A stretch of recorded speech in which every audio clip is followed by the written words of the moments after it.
In the name of Jesus, we just thank God for Pastor Israel is here with us tonight. God richly bless him tonight. Amen. We're going to continue the second part of our study on the church of Pergamum. And we first just dealt with an overview of this church, what they were faced with, and a lot of things that they were caught up in. We spoke of some overriding thoughts there. Then we stopped at the point where we were speaking about holding fast, the second part. Now we left by asking ourselves a question: what does it mean to hold fast? See this in Scripture quite often. Jesus said in this verse, in Revelation 2, verse 13, for the church of Pergamum, he said, "You hold fast my name." This is a phrase or a command that he said to four of the seven churches. Four of the seven churches, he commanded them to hold fast his name. Now, holding fast is obviously very important for every one of us here tonight as Christians. Let's just look at a few scriptures here of these four churches that were told to hold fast. Pergamum, in Revelation 2, verse 13, the word of God says, "I know where you dwell, where Satan's throne is, and you hold fast my name and did not deny my faith." So he tells this church was in a bad condition. The second church is the church of Thyatira, which we're still going to deal with in Revelation 2, verse 25. Jesus says to this church, "Nevertheless, what you have, hold fast until I come." Whatever you have that's in line with me, he's saying, in line with my word, hold it fast until I come.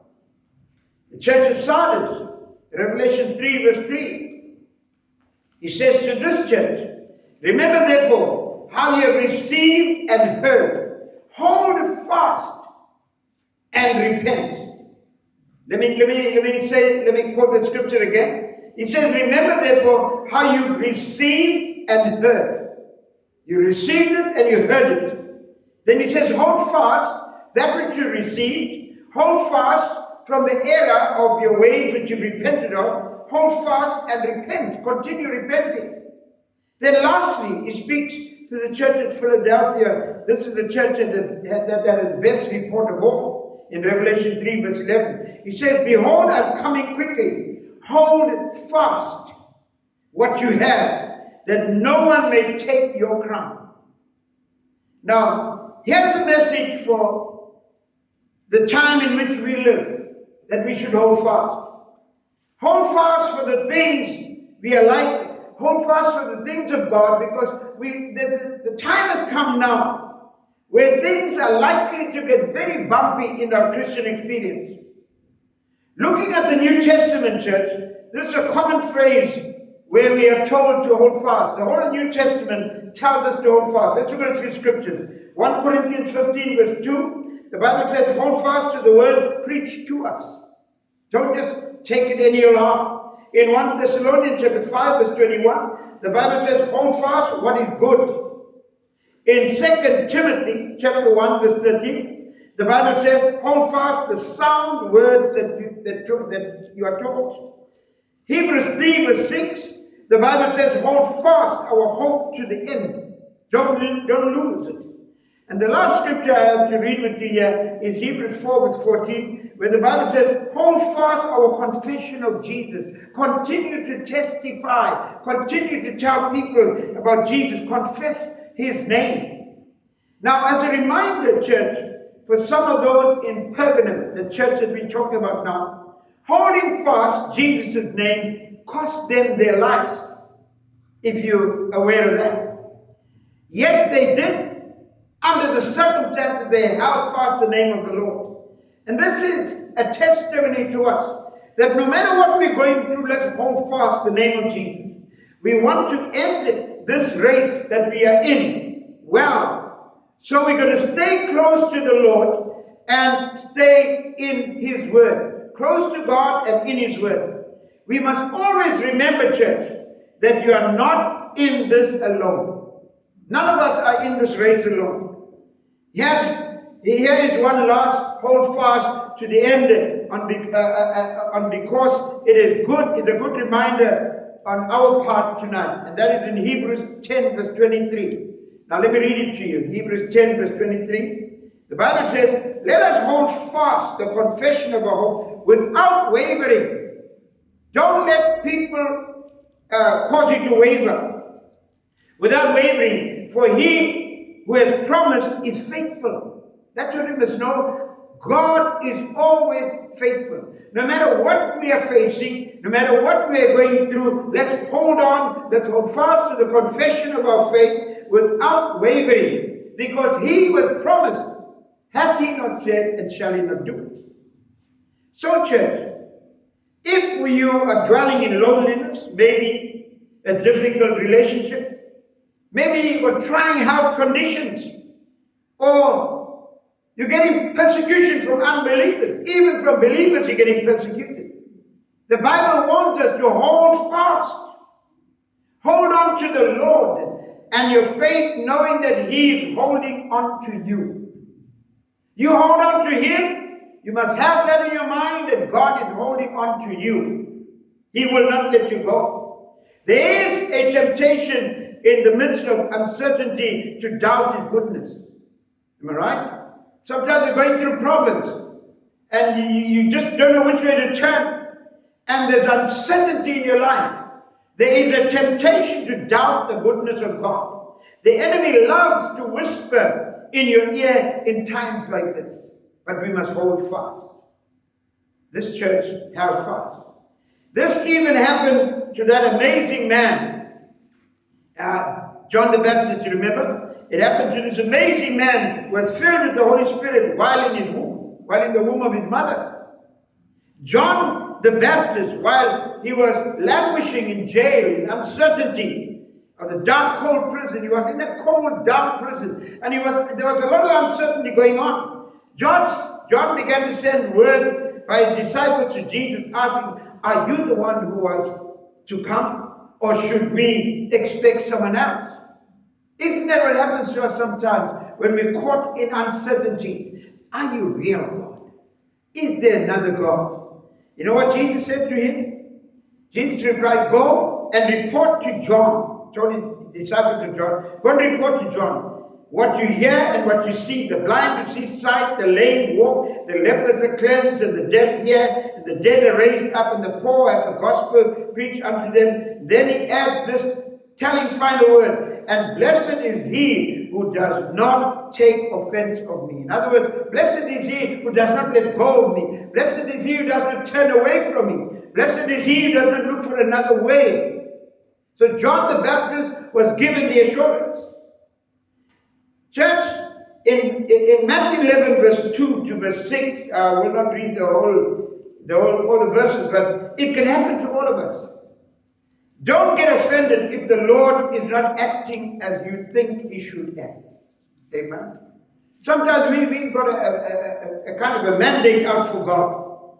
Even though he's not acting the way you want him to act, hold fast and don't let any root of bitterness grow. Because sometimes when things are not going our way, a root of bitterness grows in us. Now, let's look at the church at Pergamum now. And let's look at their report card. You know, children are going to get report cards now at this half-year exam. And there's a lot of things that are going to be mentioned in this report card. So Jesus brought their report card to them. And let's look at the bad things of this report card. In Revelation 2 verse 14. He says, but I have a few things against you. The teacher may put this child has improved in this, child is bad in that, child's attendance is bad. He says, I have a few things against you. Because you have there some who hold the teachings of Balaam, who kept teaching Balaam to put a stumbling block before the sons of Israel, to eat things sacrificed to idols, and to commit acts of immorality. Now the New Testament speaks about the way or the error and the teachings of Balaam. The way, the error, and the teachings of Balaam. And And we're getting this in our time that we are living in. And these three words are closely connected. But there's a subtle variation or difference. Let's look at three of them. The first one, the way of Balaam. 2 Peter chapter 2 verse 15 says, they have left the straight way and wandered off to follow the way of Balaam, the son of Beor, who loved the wages of wickedness. The way of Balaam gives the underlying problem of greed and the love of money that motivated Balaam and the false teachers. And that's where we get prosperity gospel preachers from. Amen. That's where that spirit comes from. 2 Peter 2 verse 15, and you go to Revelation 2, the scripture I just read now. The way of Balaam. The second one is the error of Balaam. In Jude chapter 1 verse 11. Woe to them! They have taken the way of Cain. They have rushed for profit into Balaam's error. Balaam's error was acting on his greed, putting money ahead of truth and God's people, thus compromising himself and ultimately the nation of Israel. How many Christians, good standing Christians, were caught up in the prosperity gospel? They got caught up in the error of prosperity gospel. And they followed the way of Balaam. They followed the way of Cain. They followed the way of greed. And they did not lean upon God. They were fooled by prosperity preachers. So the way of Balaam, the error of Balaam. And this is where this church at Pergamum was. And lastly, the teaching of Balaam, Revelation 2 verse 14. Now there are many things going around in church circles now. Different teaching, different compromises, etc., etc. He says to them, there's some who hold the teaching of Balaam, who kept teaching Balaam to put a stumbling block before the sons of Israel. Now, the teaching of Balaam was a means of bringing Israel down. And all false teaching is a way of bringing us down. For money, he was willing to teach the enemy of Israel their weaknesses and how they could be corrupted. Now that was a real shot below the belt. He was willing to sell the nation of Israel, to sell his own brothers and sisters, and show the enemy the weaknesses of the children of God, so that he could just get money. And he was corrupted. Now, church, two specific issues are mentioned in our passage in the book of Revelation. Balaam taught Balak, the king of Moab. The king of Moab, his name was Balak. He taught him how to get the sons of Israel to eat things sacrificed to idols and to commit acts of immorality. And this was achieved through the use of enticing Moabite women, immorality, as explained in the book of Numbers. The book of Numbers explains this here. This is what happened in the church at Pergamum. This is New Testament. Pergamum is New Testament. Now, I'm going to say to us all here, every one of us, any one of us here, child of God, whether you're handling the word of God, whether you're just a Christian that's serving God in whatever way, compromise, no matter how small or insignificant it may seem, compromise is a tool of the devil to move people of God to untruth. Compromise is dangerous. It's subtle. Turn at me, or I'll read it to you, Numbers 25, verse 1 to 3. Let me read. The compromise that the nation of Israel fell into, and which was repeated at the church at Pergamum. Numbers 25, verse 1, 2, and 3.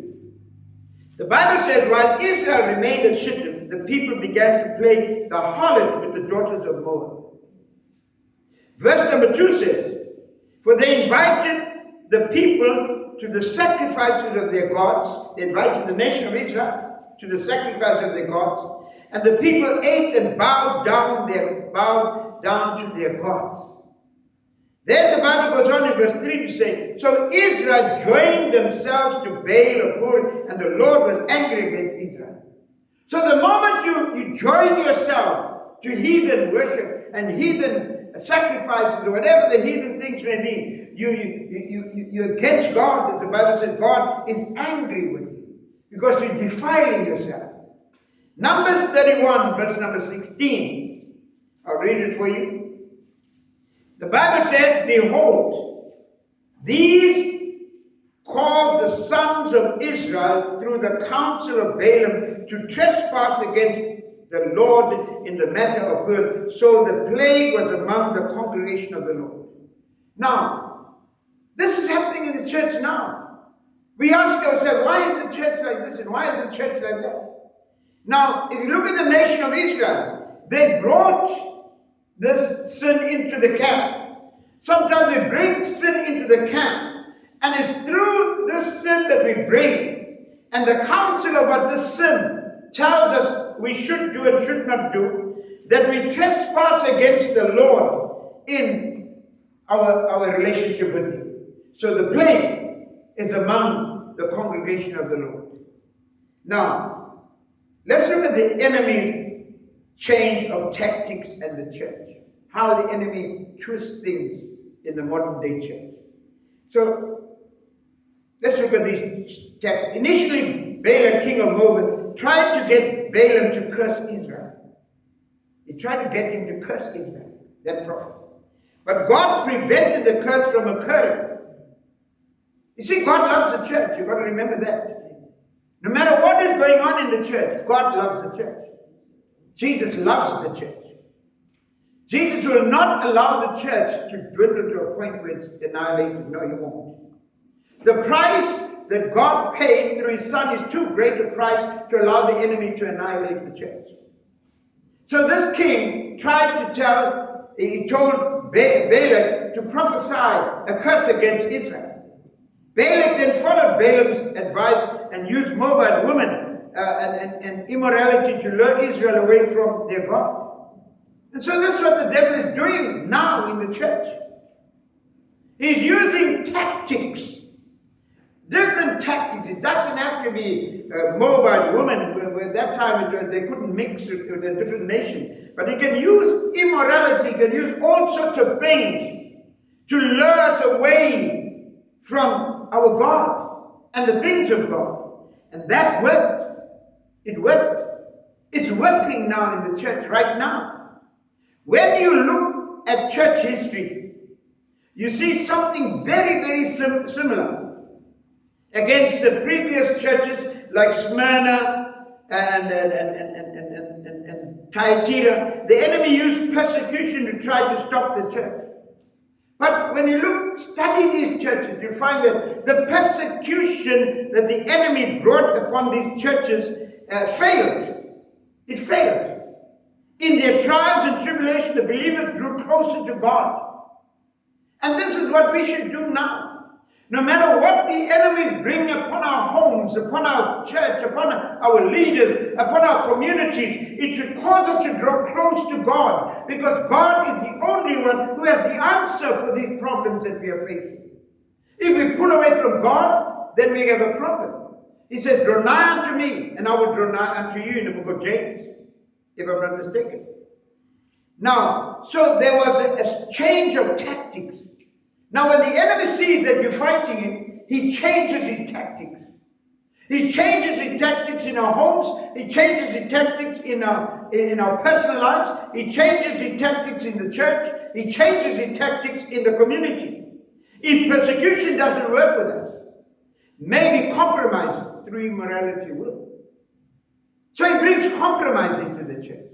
Compromise with teachings, compromise with doctrines, compromise with a whole lot of stuff. So in the church of Pergamum, the teachings of Balaam took hold. The immorality took hold of the church. And as we will see as we go on, it had profound implications for this period of church history. And when we look at the church now, whatever the devil is doing to the church universally, church locally, it's got profound effects upon the church. The implications of the attacks of the devil upon the church are so profound. We see what the devil is doing. Now, the Bible says in Revelation 12, verse 9, he says, but for you also remember that your enemy is both a dragon and a serpent, and is not about changing tactics. I'm reading from the Revised Version. That is, he can try persecution as well as cunning and deception.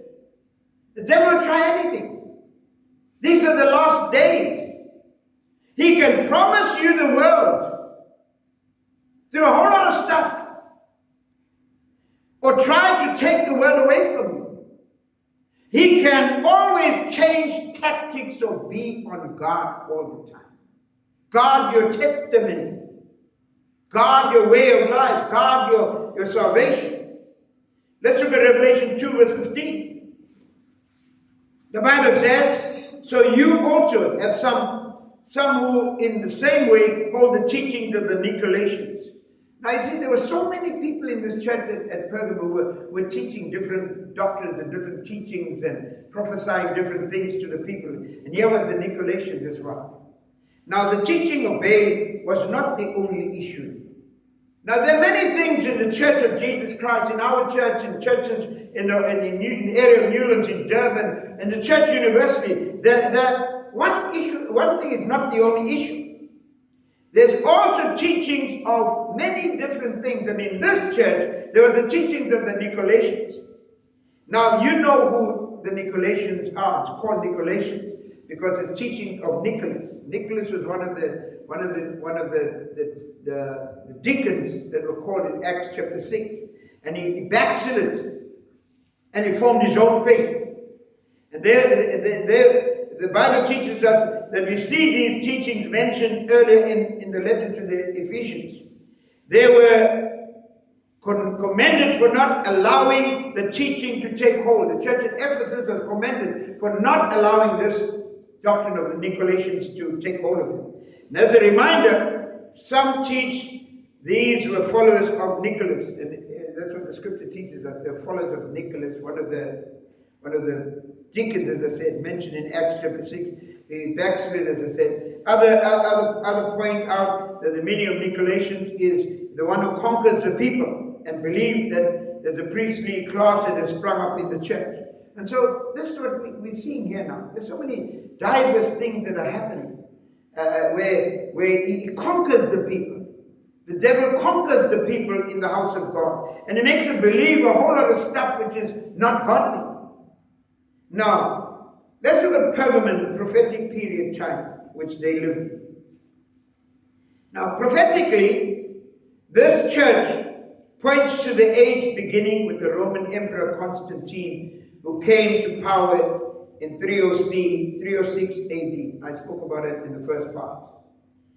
And he converted to Christianity. And one account of Constantine's conversion states that he saw a great cross in the sky, they say. Great cross in the sky. And underneath were Greek words, which meant, this is the sign to conquer. And so he converted to Christianity. So Christianity soon he made Christianity a state religion of the Roman Empire. And this had a massive, massive implications upon the church on the whole. Firstly, when we look at these 7 churches, or Pergamum and Sardis, firstly, believers were no longer persecuted by the state. Great, that was great. They're no longer persecuted. However, masses of people, to find favor, were now baptized into the state-run church. See, the state had their own church. It was run by them. And without any personal conviction, any personal faith in Jesus Christ, any repentance, they didn't have that. They just joined the state church, so as to align themselves with Caesar. And a lot of pagan practices and idolatry came into the church at that time. This prophetic age of Pergamum was living up to the meaning of its name, which being, as I said to you last week, the word Pergamum means thoroughly married. Thoroughly married. And the church at Pergamum lived up to its name as being thoroughly married, but to the state, not to Jesus. Amen. A lot of people are thoroughly married to the world and not to Jesus. So they were thoroughly married to the state and not to Jesus. And therefore, you see why the teaching of Balaam, who corrupted Israel with women, etc., was mentioned in this letter. He mentioned this letter, but they were corrupted by this. And so, under Pergamum, most claimed to be a Christian while just adding Jesus to their current list of worship of deities. You see, there are a whole lot of deities that they worship, so they add Jesus as one of those deities that they worship, one of those gods that they worship. And as I said just now, we never to be surprised when the enemy changes tactics to prevent true faith. The enemy has got a lot of clever people, a lot of people that are inspired by the devil, and they can change a whole lot of things. Like, remember Adam and Eve, had God said, did God say? And you look at this and did God really say that I must go do this and do the other? And then they bring this, that, and the other. And you find a no. In your weak state, then you say, okay, no, I think God didn't say this.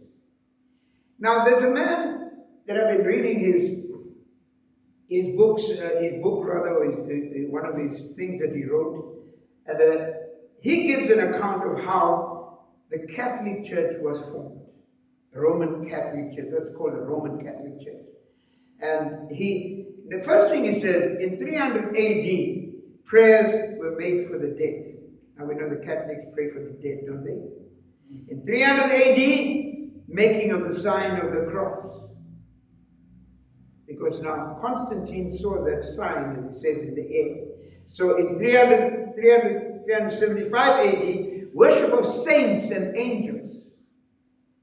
Then in 394 AD, Mass, you know what they got now? Mass was instituted. They began to have Mass.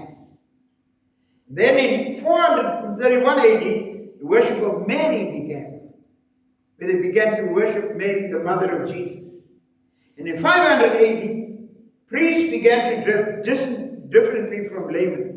Started wearing dresses and, gowns they wear, like some of our Pentecostal preachers too, when they're preaching or doing things, they wear gowns. What is all that? The priests began to be dressing differently than laymen. In 526 AD, they had this extreme unction. I don't know if you've been in a Catholic environment, and they talk of extreme unction when you're just about to die, they're giving you the bread and giving you the bread, extreme unction, so that, you're cleansing yourself. And then in 593 AD, the doctrine of purgatory was introduced. And then 600 AD, prayers directed to Mary, where there's prayers that are made to Mary, the rosary, and whatever else they got. Now, the next thing on the report card of Pergamum, after the things that Jesus doesn't like, is the challenge that he gives to them. Now, there's a lot of things that the church is going wrong in. There's a lot of things that we as individual Christians are doing wrong. But there's always a challenge to come back. Amen. He's not willing that any should perish. So in the second report card, he gives the church at Pergamum a challenge. Revelation 2, verse 16 and 17. Let me read it for you. Revelation 2, 16 and 17 said, therefore, there's a challenge. Repent, or else I am coming to you quickly, and I will make war against them with the sword of my mouth. He who has an ear, let him hear what the Spirit says to the churches. To him who overcomes, to him I will give some of the hidden manna, and I will give him a white stone and a new name written on the stone, which no one knows but he who receives it. Here's the challenge.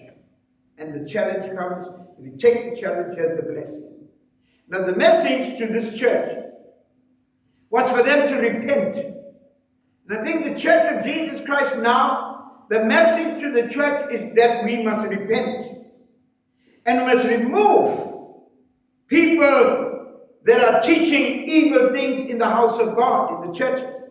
Otherwise, the Bible says, the one with the sword in his mouth will fight against these people that are leading the church astray. But there are also promises to the overcomers. And let's be overcomers. The Bible says we are more than overcomers through him. And so let's take the route of being an overcomer. He says to the overcomers, he promises that they would receive hidden manna, a white stone, and a new name written on the stone. Let's explore these promises of it. The new name, the white stone, and the hidden manna. sure you've come across it. Now, the hidden manna. Manna, as we go back in the Old Testament, was God's provision to the children of Israel in the wilderness, and is a type of Jesus Christ. Jesus said, I am the bread of life. If it is fellowship and experiencing Him that is important tonight, eating of Him. He is the one that satisfies. The church is running hither, thither, all over the show because we're not satisfied. And when we get satisfied by eating the bread of life, which is Jesus, we will begin to know that Jesus is the one who sustains us for now and eternity. He says this clearly. Let me read a scripture for you in John chapter 6, verse 32. He says, Jesus then said to them, truly, truly, or another version says, very, verily, I say to you, it is not Moses who has given you the bread of heaven. We're talking to the nation of Israel. But it is my Father who gives you the true bread of heaven. Verse 33 says, for the bread of God is that which comes down out of heaven and gives life to the world. He says, I am the bread of life. He who comes to me will not hunger, and he who believes in me will never thirst. So Jesus is telling the people now, and he's telling us now, let's not drink out of broken cisterns. Let's not eat bread which is full of maggots, bread that is kept from yesterday and comes in today. No, he's telling us that he is the bread of life. And if we're hungering in our souls, hungering in our spirits, we must eat of him, and he'll quench our thirst. But we've got to note this often. The Bible speaks of hidden manna, as mentioned to the church. Believers, you and I, feed on that which the world doesn't see. Amen? The world doesn't see what you feed on.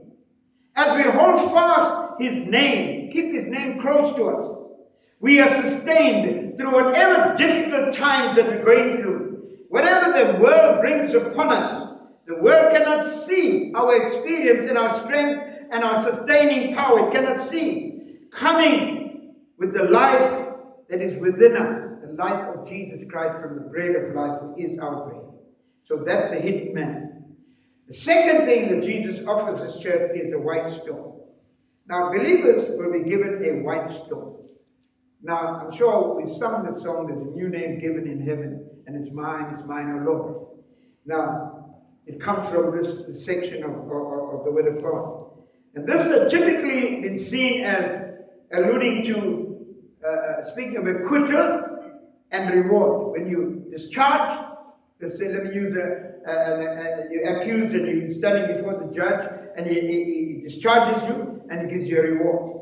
Our Lord's message to the church at Pergamum has some references, curious references, I should say, of a new name written on a white stone. Why a white stone? Revelation 2, verse 17.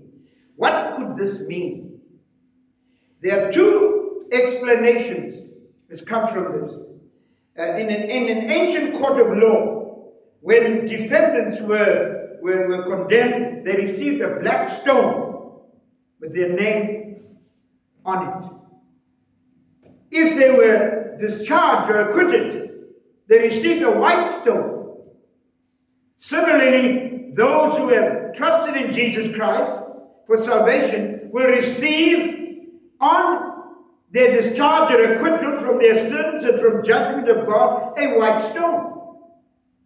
And that's a relief to know that our sins have been forgiven, we've been acquitted, so our names are written, we get a new name.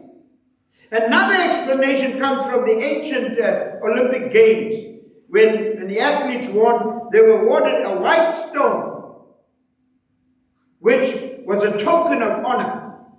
And together, these two illustrations show us the wonderful balance of the Christian life. We are saved by grace through faith alone in Ephesians 2, 8 and 9. Yet obedient Christians often struggle as they seek to serve God, the one who saved them. One explanation here tonight, church, of the white stone is a picture of unearned discharge. You cannot earn your salvation. You cannot earn your acquittal from sin. The other shows that we will be rewarded for the acts of good work. We are acquitted, and in our acquittal, we do good works. Amen? We cannot do good work if we're not acquitted. We're still going to carry on as the same old. So, the Bible tells us here in 1 Corinthians 3, verse 13 to 14, our explanation of the white stone, acts of good works. As mentioned in the Believer's Bible commentary that I just looked through this afternoon, it was also given an expression of a welcome given by a host of his guests, to his guests. So it's like you welcome your guest. You go to some functions, when you come into the function, the guest gives you a little gift. It's a welcome token. And so the white stone, as I said, which is a gift given as a welcoming gift into the family of God. And these three signs that I'm speaking about, they're signs of acquittal, showing that we are acquitted from sin and unrighteousness, and we're living in victory, and we welcomed into the new home, welcome into the new family of Jesus. And for my sake, I'll take both the stone and the bread. The last one is a new name. Now, some key people in Scripture were given a new name. Amen? For example, Abraham became Abraham. Jacob became Israel. Simon became Peter. And each time a significant name given by God represents that which he sees in that person. God changed the name because what he saw in that person, he changed the name so that the name he gives that person represents what God sees in you. Well, it seems that all born-again believers will receive a new name. The Bible says that. Your earthly father and mother had the right and the honor of naming you originally. But your heavenly Father has the right also to name you in the next world, when you're born again. And that is an eternal name. What will you be called? What aspect of your character will be displayed in that new name? Now, so what have we seen here? The Church of Pergamum was founded in a trying neighborhood. All churches are founded in very trying neighborhoods. They're in a place where false religion and temples of various gods were in abundance. It was a place where Satan's throne was dwelling, as we spoke last week, and where he was said to dwell. While some of this church held fast in the name of Jesus and the faith in Jesus Christ, some unfortunately compromised. The teachings of Balaam and the many prominent things that Christianity comes with, false alliances and idolatry, etc., etc. And I want us to always remember this day, that the promise to true believers holding on, a promise of hidden manna, a promise of hidden sustenance, hidden strength that the world cannot see in the times that you're going through. When you look back and say, I wonder, how did I make it through this? It was the hidden manna that you ate, the Word of God. The hidden sustenance that comes from the Word of God. The hidden strength that's in the Word of God that was given to you as you digested it. And so the Bible says, for them that overcome such challenges, there is, the Bible says, the promise of the white stone. And the stone represents acceptance and victory and welcoming you into the new family of God, the new home. And true believers will receive this welcome. And I want to say in closing here tonight, and the new name will be given to overcomers through faith in Jesus Christ that enter into this new home. Amen. Let's bow together this morning.